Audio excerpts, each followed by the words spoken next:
هیچ پکیج طلایی برای هیچ متقاضی مهاجرتی وجود نداره. این روزها خیلی از من سوال میشه که عوامل مهم در شکست پرونده‌های مهاجرتی یا مسیرهای مهاجرتی چیه؟ من 4 عامل رو شناسایی کردم. اولیش کشور محور بودن و نه پروفایل محور بودن. یعنی ما یک کشوری رو انتخاب میکنیم و بعد میخوایم به زور در اون سیستم خودمون رو جا بدیم.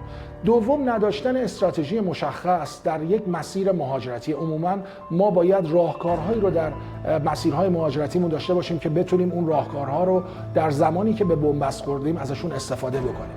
سوم، توهم زمان. همیشه میخوایم کارهامون رو به آتی بندازیم. امروز میرم زبان میخونم، فردا تمکن مالیمو میگیرم و پس فردا میتونم برم موارد دیگه رو آماده بکنم. عموما از وکلای خودمون عقب میافتیم. و چهارمین عامل شرکت‌های مهاجرتی و فروش پکیج‌های طلایی. هیچ پکیج طلایی برای هیچ متقاضی مهاجرتی وجود نداره.